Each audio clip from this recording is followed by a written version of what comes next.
जय हिंद साथियों, कैसे हैं आप सभी। उम्मीद है आप सभी अच्छे होंगे, स्वस्थ होंगे और एकदम मस्त होंगे। साथियों, मिशन वर्दी चैनल पर आप सभी लोगों का हार्दिक स्वागत है।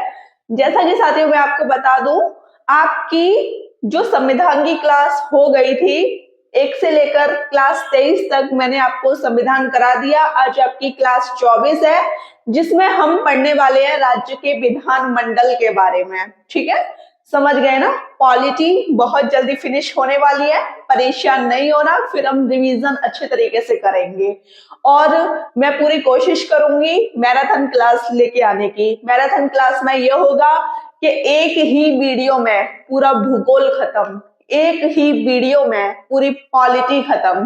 तो मेरा यही मकसद रहेगा, बस आपको करनी है तो मेहनत, क्योंकि मेहनत के आगे है तो सिर्फ जीत।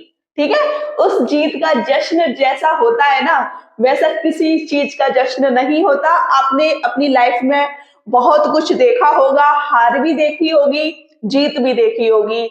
हार हमको वो सबक देती है जो हमको किताबी भाषा में कभी सबक नहीं मिल सकता। ठीक है, और जीत हार के बाद ही मिलती है। कुछ स्टूडेंट ऐसे होते हैं जिनको जीत बहुत जल्दी मिल जाती है, लेकिन कोई नहीं, आप उन कुछ में से नहीं है। अगर आप उन कुछ में से भी हैं तो अच्छी बात है, अगर आप उन कुछ में से भी नहीं है तो अपना अच्छे से अच्छा देने की कोशिश कीजिए। तो मैं सेशन को स्टार्ट करती हूँ। राज्य का विधानमंडल भाग 6 में है। भाग 5 तक हमने बहुत अच्छी तरीके से पढ़ लिया है। अनुच्छेद 152 से 237 तक हम पढ़ेंगे। ठीक है, तो देख लीजिए, भाग 6 में राज्य का विधानमंडल है। UP police, SSC GD, Delhi police के लिए मोस्ट इंपॉर्टेंट है। ठीक है, तो देखो भाग 6 में राज्य का विधानमंडल है। अब देखो 152 में क्या दिया हुआ है। अनुच्छेद 152 में साधारण दिया गया है, मतलब सिर्फ साधारण ही बोल दिया गया है राज्य के विधानमंडल में। अनुच्छेद इसमें आप यहाँ तो ये हमारा पूरा राज्य का विधानमंडल चल रहा है, लेकिन आप इसको क्या लिखोगे, राज्य, और फिर आप एरो लगाओगे ऐसे। ठीक है, समझ गए ना। राज्य हमारा भाग 6 में है, अनुच्छेद 152 से 237 तक है। राज्य के अंतर्गत हम इन सबको पढ़ रहे हैं। ठीक है, साधारण 152 में है। राज्य की कार्यपालिका शक्ति 153 से 167 तक हम अच्छे तरीके से पढ़ लेंगे, और 168 से 212 अनुच्छेद तक राज्य का विधानमंडल है। राज्य के विधानमंडल में आप देख लो, राज्य सूची के विषयों पर कानून बनाने की जो संस्था है वही राज्य का विधानमंडल कहलाती है। ठीक है, राज्य की विधायी शक्तियां अनुच्छेद 213 में है, और जैसा कि मैंने आपको बताया था, राष्ट्रपति की विधायी शक्तियां किसमें है, 123 में अध्यादेश जारी करता है ना। ठीक है, देखो 123 का 2 इसने पहले ले लिया और बाकी आपके सेम है ना। ये राष्ट्रपति से संबंधित हो गया और ये राज्यपाल से संबंधित हो गया। इस तरीके से आप चीजों को ऐड करके जोड़ के पढ़ सकते हो। ठीक है, उच्च न्यायालय 214 से 232 तक हमने उच्चतम न्यायालय को तो अच्छे तरीके से पढ़ लिया भाग 5 में। अब हम भाग 6 में पढ़ेंगे उच्च न्यायालय, हाई कोर्ट के बारे में। ठीक है, अधीनस्थ न्यायालय 233 से 237 तक पढ़ लेंगे। आज का सेशन बहुत ही मजेदार होने वाला है। अनुच्छेद ज्यादा से ज्यादा रहने वाले हैं तो हम याद कर लेंगे, हमको कोई फर्क नहीं पड़ता, हम मिशन वर्दी वाले हैं। ठीक है, समझ गए ना। तो देखो अनुच्छेद 153, जैसा कि मैंने बोला 152 में साधारण है। अनुच्छेद 153 से 167 तक आपका राज्य की कार्यपालिका शक्ति है। ठीक है, अनुच्छेद 153 मतलब कि राज्य की कार्यपालिका शक्ति में हम पढ़ रहे हैं। अनुच्छेद 153 कहता है प्रत्येक राज्य में, कोई सा भी राज्य हो, ठीक है, जैसे मान लिया उत्तर प्रदेश, सिक्किम, ये राज्य तो है। भारत में 28 राज्य और 8 केंद्र शासित प्रदेश हैं। तो उसने बोला है प्रत्येक राज्य में एक राज्यपाल होगा। ठीक है, प्रत्येक राज्य में कितने राज्यपाल होंगे? एक ही राज्यपाल होगा। ऐसा नहीं कि दो राज्यपाल बिठा दें एक राज्य में, है ना। तो ये कौन सा अनुच्छेद कहता है? अनुच्छेद 153 कहता है प्रत्येक राज्य में एक राज्यपाल होगा एवं दो या दो से अधिक राज्यों में एक राज्यपाल हो सकता है। जैसे छोटे छोटे राज्य होते हैं ना, छोटे छोटे राज्यों में दो हो या दो से अधिक राज्य हो, उनमें एक राज्यपाल हो सकता है। समझ गए ना? प्रत्येक राज्य में तो एक ही राज्यपाल होगा, दो या दो से अधिक राज्यों में एक राज्यपाल हो सकता है। ठीक है। अनुच्छेद 154 क्या कहता है? राज्य की समस्त कार्यपालिका संबंधी शक्तियां राज्यपाल में निहित होंगी। मतलब राज्य की पूरी शक्ति, राज्य की कार्यपालिका शक्ति किसमें निहित होगी? राज्यपाल में। ठीक है, समझ गए ना? जिनका प्रयोग वह या तो खुद करेगा, या तो इनका प्रयोग वो खुद ही कर लेगा, या अपने अधीनस्थों से करा लेगा। ठीक है, आपको आ गया यहाँ तक, स्क्रीनशॉट ले लीजिए। साथियों, अनुच्छेद 155 के बारे में जान लीजिए कि इसमें क्या दिया हुआ है। राज्यपाल की नियुक्ति किसमें दी है? अनुच्छेद 155 में दी गई है राज्यपाल की नियुक्ति। नियुक्ति कौन कराएगा? राष्ट्रपति कराएगा। बहुत पेपर में प्रश्न पूछा जाता है कि बताइए राज्यपाल की नियुक्ति कौन कराता है, तो आप बोलोगे राष्ट्रपति कराता है। ठीक है, किसकी सलाह पर कराता है? ऐसा नहीं कि राष्ट्रपति खुद अपनी ही सलाह ले ले कि चलो मुझे इसको नियुक्त करना है, ऐसा नहीं होता। ठीक है, समझ गए ना? मंत्री परिषद की सलाह पर राज्यपाल की नियुक्ति राष्ट्रपति करेगा। इस वजह से बोलते हैं राज्यपाल राष्ट्रपति के प्रसाद पर्यंत पद धारण करते हैं। अनुच्छेद 156 देखिए, राज्यपाल का पद, राज्यपाल पद ग्रहण की तारीख से 5 वर्ष की अवधि तक अपने पद पर रहेगा या पद को धारण करेगा। वह समय से पहले भी त्याग पत्र दे सकता है। अगर उसे लग रहा है कि मुझे समय से पहले त्याग पत्र देना है तो वो दे सकता है। ऐसा नहीं है कि तुम 5 साल तक रहोगे। ठीक है, उसकी मर्जी है, वो समय से पहले भी त्याग पत्र दे सकता है। और त्याग पत्र किसको देगा? राष्ट्रपति को। ये कौन सा अनुच्छेद कहता है? अनुच्छेद 156। अनुच्छेद 157 में राज्यपाल की योग्यताएं हैं। देख लो, भारत का नागरिक हो, वह 35 वर्ष की आयु पूरी कर चुका हो। यही आयु राष्ट्रपति के लिए है, यही आयु आपकी राज्यपाल के लिए है। आप मुझे कमेंट सेशन में बताओगे लोकसभा का सदस्य बनने के लिए कितनी उम्र होनी चाहिए और राज्यसभा का सदस्य बनने के लिए कितनी उम्र होनी चाहिए। ठीक है, अनुच्छेद 158 राज्यपाल पद के लिए कुछ शर्तें दी गई हैं अनुच्छेद 158 में। ठीक है, अनुच्छेद 159 में राज्यपाल की शपथ है, और शपथ कौन दिलाता है राज्यपाल को? कुछ भाई बहन कहते हैं कि राष्ट्रपति दिलाते हैं, राष्ट्रपति शपथ नहीं दिलाते। ठीक है, राष्ट्रपति मंत्री परिषद की सलाह पर उसको नियुक्त करते हैं।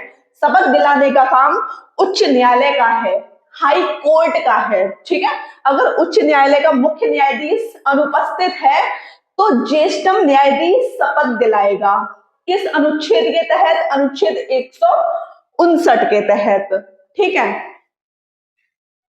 साथियों, अनुच्छेद 160 कहता है कुछ आकस्मिकताओं में राज्यपाल के कर्तव्यों का क्या हो सकता है? निर्वहन हो सकता है। ठीक है, कुछ आकस्मिकताओं में राज्यपाल के कर्तव्यों का निर्वहन हो सकता है अनुच्छेद 160 में। अनुच्छेद 161 कहता है राज्यपाल की जो क्षमादान शक्ति है वो अनुच्छेद 161 में है। अनुच्छेद 161 में राज्यपाल की क्षमादान की शक्ति है। राज्यपाल मृत्यु दंड को छोड़कर किसी भी दंड को माफ कर सकता है। ठीक है, मैंने ये पॉइंट लिख भी दिया है। अनुच्छेद 162 देखिए, राज्यपाल की कार्यपालिका शक्ति किसमें निहित होती है? राज्य की कार्यपालिका शक्ति राज्यपाल में निहित होती है। संघ की कार्यपालिका शक्ति राष्ट्रपति में निहित होती है। आप मुझे बताओगे किस अनुच्छेद के तहत निहित होती है संघ की कार्यपालिका शक्ति राष्ट्रपति में? ठीक है, अनुच्छेद 163 देखिए, राज्यपाल की सहायता हेतु एक मंत्री परिषद होगी। ठीक है, जैसे हमारे राष्ट्रपति की सहायता हेतु एक मंत्री परिषद होती है, वैसे ही राज्यपाल की सहायता हेतु एक मंत्री परिषद होगी। राज्यपाल इसी की सलाह पर काम करेगा। अनुच्छेद 164 कहता है मुख्यमंत्री की नियुक्ति कौन करेगा? राज्यपाल। ठीक है, और मंत्री राज्यपाल के प्रसाद पर्यंत पद धारण करेंगे। ठीक है, मंत्री परिषद सामूहिक रूप से किसके प्रति उत्तरदायी होती है? तो ये विधानसभा के प्रति उत्तरदायी होती है। ये तीनों पॉइंट किस अनुच्छेद में? अनुच्छेद 164 में है। ठीक है, राज्य का महाधिवक्ता, बहुत से चैनल्स ऐसे हैं जो इसको ही अलग से पढ़ाते हैं।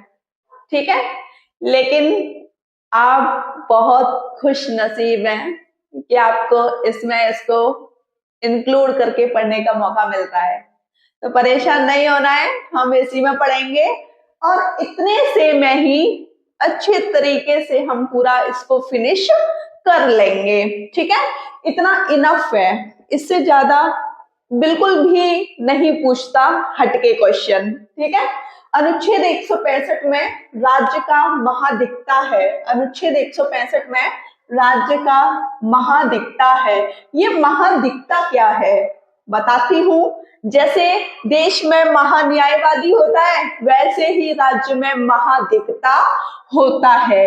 ये राज्य सरकार का प्रथम विधि परामर्शदाता एवं उनका वकील होता है। ठीक है, समझ गए ना? राज्य का पहला वकील कौन होता है? महाधिवक्ता। देश का पहला वकील महान्यायवादी। आप मुझे कमेंट सेक्शन में बताओगे महान्यायवादी किस अनुच्छेद में है? महान्यायवादी पढ़ा चुकी हूं आपको भाग 5 में। ठीक है, अब देखो अनुच्छेद 165 में महाधिवक्ता की नियुक्ति है। राज्यपाल महाधिवक्ता की नियुक्ति करते हैं, अपॉइंट करते हैं। ठीक है, राज्य मंत्री परिषद की सलाह पर राज्यपाल महाधिवक्ता की नियुक्ति करते हैं। ठीक है, ये राज्यपाल के प्रसाद पर्यंत पद धारण करते हैं। कौन? महाधिवक्ता। ठीक, राज्य के इससे पहले पढ़ लेते हैं। पद पर रहते हुए प्राइवेट प्रैक्टिस कर सकता है महाधिवक्ता, मतलब अपना निजी कोई भी काम कर सकता है। समझ गए ना? प्राइवेट प्रैक्टिस कर सकता है। राज्य के खिलाफ ना तो सलाह दे सकता है और ना ही मुकदमा लड़ सकता है। इसका एक सबसे अच्छा पॉइंट यही है कि ना तो ये राज्य के खिलाफ कोई भी सलाह देगा और ना ही मुकदमा लड़ेगा।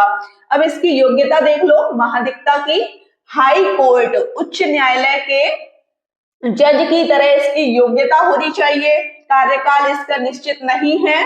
वेतन राज्यपाल निर्धारित करते हैं या निश्चित करते हैं। ठीक है, वैसे वेतन इसको कितना दिया जाता है अप्रॉक्स में वो भी मैं आपको बता देती हूँ। वेतन 2.25 लाख दिया जाता है राज्य की संचित निधि से। ठीक है, एक नोट पॉइंट जो कि मुझे स्टार्टिंग में ही लिखाना चाहिए था आपको। राज्यों का संविधान किसको बोला जाता है? भाग 6 को बोला जाता है राज्यों का संविधान।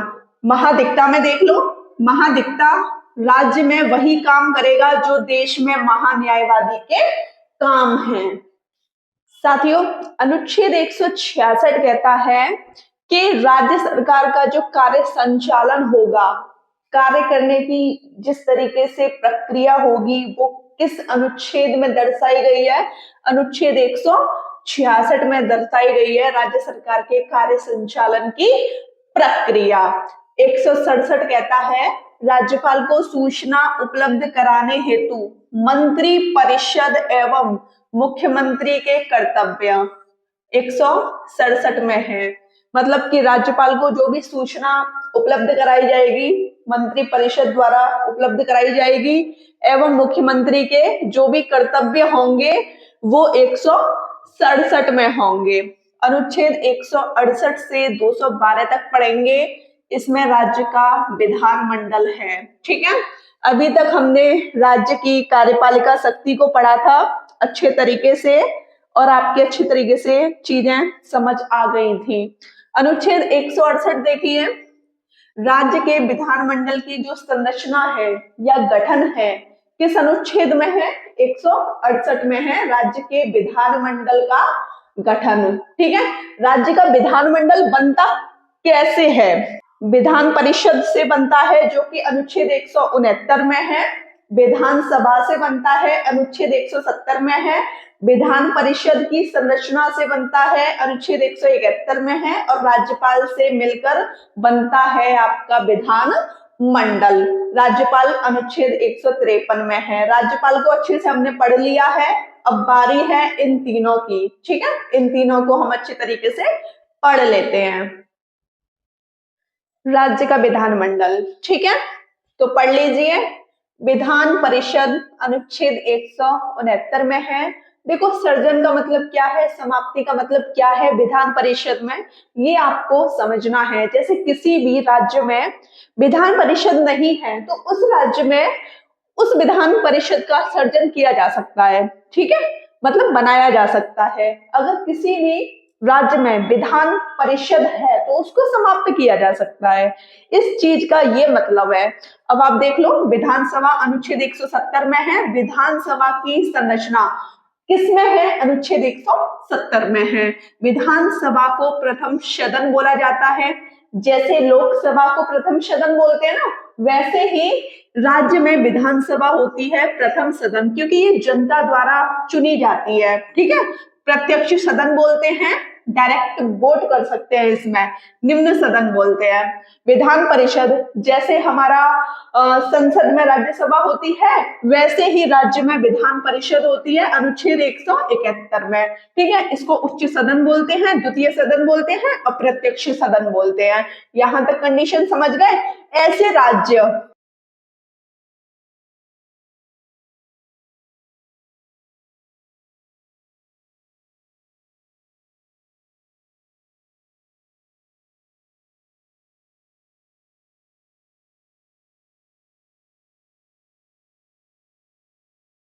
विधान परिषद अभी पूरा फिनिश नहीं हुआ है। विधानमंडल जो कि हम पढ़ रहे हैं, कल एक और क्लास आएगी, उसमें पूरा फिनिश कराने की कोशिश करूंगी। वीडियो अच्छी लगी हो तो चैनल को सब्सक्राइब कीजिएगा, लाइक कीजिएगा, शेयर कीजिएगा। जय हिंद साथियों।